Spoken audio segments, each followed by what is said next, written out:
I came to the island searching for peace, a fresh start to heal from my past. Instead, I found him, charming, attentive, and everything I didn't know I needed. But just when I started to believe in new beginnings, a single moment shattered it all. Even though I'd spent decades there, my living room felt like a stranger's space. At 55, I stared at the open suitcase, wondering how my life had come to this. How did we get here? I asked the chipped, forever and always cup in my hand before tossing it aside. I ran my hand along the couch. Goodbye to Sunday coffee and pizza fights. Memories buzzed in my mind, unwelcome guests I couldn't evict. In the bedroom, the emptiness hit harder. The other side of the bed stared back at me like an accusation. "Don't look at me like that," I muttered. "It wasn't all my fault." Packing became a scavenger hunt for things that still mattered. The laptop sat on my desk like a beacon. "At least you stuck around," I said, patting it. After 2 years of work, my novel was inside. It wasn't finished, but it was mine, proof I wasn't entirely lost. Then Lana's email came. Creative retreat, warm island, fresh start, wine. Of course, wine, I laughed. Lana had always been good at making disasters sound appealing. The idea felt reckless, but wasn't that the point? I stared at the flight confirmation. My inner voice was relentless. What if I hate it? Or if they hate me? What if I fall into the ocean and get eaten by sharks? But then, another thought crept in. What if I enjoy it? I exhaled and closed the suitcase. Here's to running away. I wasn't running away, I was running toward something. The island greeted me with a warm breeze and the rhythmic sound of ocean waves crashing against the shore. For a moment, I closed my eyes and inhaled deeply, letting the salty air fill my lungs. This is exactly what I needed. But the peace didn't last. As I approached the retreat, the serenity of the island was replaced by loud music and bursts of laughter. People mostly in their 20s and 30s lounged on brightly coloured beanbags, holding drinks that seemed more umbrella than liquid. "Well, this isn't exactly a monastery," I muttered under my breath. A group near the pool burst into laughter so loud it startled a bird from a nearby tree. I sighed. Creative breakthroughs, huh, Lana? Before I could retreat into the shadows, Lana appeared, her sun hat tilted at a jaunty angle and a margarita in hand. "There!" she shouted, as though we hadn't emailed just yesterday. "You made it!" "Regretting it already," I murmured, but plastered on a smile. "Oh, stop," she said, waving a hand. "This is where the magic happens. Trust me, you'll love it." I was hoping for something quieter, I said, raising an eyebrow. "Nonsense. You need to meet people and soak in the energy. Speaking of which," she grabbed my arm, "I have someone you must meet." Before I could protest, she dragged me through the crowd. I felt like a frumpy mother at a high school party trying not to trip over discarded flip-flops. We stopped in front of a man who, I kid you not, looked like he belonged on the cover of GQ. Sun-kissed skin, a relaxed smile, and a white linen shirt unbuttoned just enough to be suggestive but not sleazy. "Thea, meet Eric," Lana said with excitement. "It's a pleasure to meet you, Thea," he said, his voice as smooth as the ocean breeze. "Likewise," I said, hoping my nervousness didn't show. Lana beamed as if she'd just set up a royal engagement. "Eric's a writer too. He's been dying to meet you since I told him about your novel." My cheeks flushed. Ah, it's not finished. Is this important? Asked Liddy. No. Possibly not. Doesn't matter, Eric said.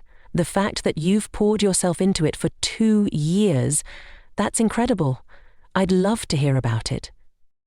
Lana smirked and backed away. You two talk. I'll find more margaritas. I glared after her. But in a few minutes, whether it was Eric's undeniable charisma or the enchanting ocean breeze playing tricks on me, I found myself agreeing to a walk. Give me a moment, I said, surprising even myself. Back in my room, I rummaged through my suitcase and pulled out my most flattering sundress. Why not? If I'm going to be dragged around, I might as well look good doing it. When I stepped outside, Eric was waiting. Ready? I nodded, trying to act casual even as my stomach did an uncharacteristic flutter. Lead the way. Eric showed me parts of the island that seemed untouched by the chaos of the retreat. A secluded beach with a swing hanging from a palm tree, a hidden trail leading to a cliff with a breathtaking view. Places that weren't in any guidebook. You're good at this, I said, laughing. Good at what? He asked, sitting on the sand nearby. Making someone forget they're wildly out of place. His smile widened. Maybe you're not as out of place as you think. As we talked, I laughed more than I had in months. He shared stories of his travels and love for literature, which matched mine. His admiration for my novel felt sincere, and when he joked about framing my autograph one day, I felt a warmth I hadn't in a long time. But beneath the laughter, something tugged at the edge of my thoughts, a faint unease I couldn't explain. He seemed perfect? Too perfect? The next morning started on a high note. I stretched, my mind buzzing with ideas for the next chapter of my novel. Today's the day, I murmured, reaching for my laptop. My fingers flew over the keyboard as I woke it up, but when the desktop appeared, my heart stopped. The folder where my novel had lived, 2 years of blood, sweat, and sleepless nights, was gone. I searched every corner of the hard drive, hoping I had mistakenly deleted it. Nothing. That's odd, I said to myself. My laptop was there, but the most important part of my life's work had disappeared without a trace. Okay, don't freak out, I whispered, clutching the edge of the desk. You probably just deleted it. But I knew I hadn't. I bolted out of the room and headed straight to Lana. As I passed the hallway, muffled voices caught my attention. I froze, my heart pounding. Slowly, I moved toward the sound. The door to the next room was slightly ajar. We just need to pitch it to the right publisher, he said. My blood ran cold. Eric's voice was unmistakable. Peeking through the gap, I saw Lana leaning in, her voice a low hum of conspiracy. Her manuscript is brilliant, Lana said, her tone syrupy. We'll figure out how to position it as mine. She'll never know what hit her. My stomach churned with anger and betrayal, but also something worse. Disappointment. Eric, who'd made me laugh, listened to me, and who I'd started to trust, was part of that. I turned away before they could see me and headed to my room. I slammed my suitcase shut, stuffing clothes into it haphazardly. This was supposed to be my fresh start, I whispered bitterly. My vision blurred, but I refused to cry. Crying was for someone who still believed in second chances, and I was done with that. By the time I left the island, the bright sunshine felt like a cruel joke. I kept my gaze ahead, refusing to look back. I didn't need to. Months later, the bookstore was buzzing with excitement. Rows of seats were filled, and the air hummed with conversation. I stood at the podium, holding a copy of my novel, and tried to focus on the faces smiling back at me. "Thank you all for being here tonight," I said, my voice steady despite the swirl of emotions beneath the surface. "This book is the result of years of work and a journey I never expected to take." The applause was warm, yet I felt an ache deep in my chest as I looked out over the crowd. The novel was my pride, yes, but the road to its success had been anything but smooth. The betrayal still lingered in my mind. After the signing line dwindled and the last guest left, I sank into a chair at the corner of the store, exhausted. That's when I saw it. The small folded note on the table. "You owe me an autograph. Cafe around the corner when you're free." The handwriting was unmistakable. My heart skipped a beat. "Eric!" I stared at the note, my emotions a confusing mix of curiosity, irritation, and something else I wasn't ready to name.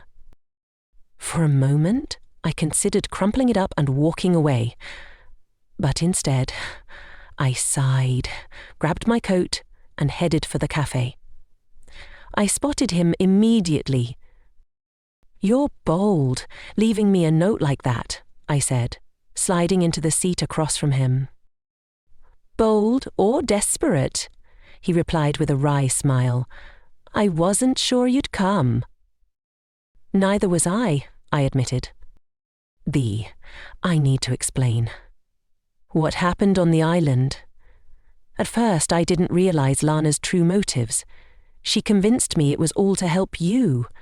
But the moment I discovered what she was really planning, I stole the flash drive and sent it to you. I stayed silent. When Lana involved me, she said you were too modest to publish your novel yourself, Eric continued. She claimed you didn't believe in your talent and needed someone to surprise you, to push it forward. I thought I was helping.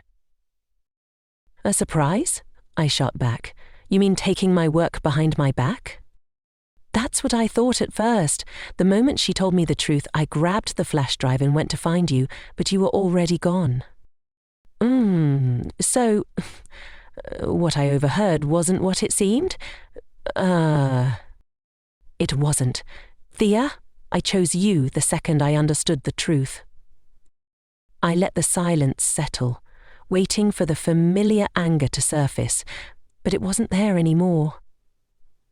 Lana's manipulations were in the past, and the novel had been published. On my terms. "She always envied you, you know," Eric said quietly, breaking the silence. Even back in university, she felt overshadowed. This time, she saw an opportunity and used both our trust to try and take what wasn't hers. And now, she's gone, disappeared from every circle I know. She couldn't face the fallout after I refused to back her lies. "You made the right choice. That counts for something. Does that mean you'll give me another chance?" "Hotel date," I said, holding up a finger. "Don't mess it up." His grin widened. "Deal." As we left the cafe, I caught myself smiling. That one date turned into another, and then another. Before I knew it, I fell in love. And that time, it wasn't one-sided. What started with betrayal had blossomed into a relationship built on understanding, forgiveness, and, yes, love.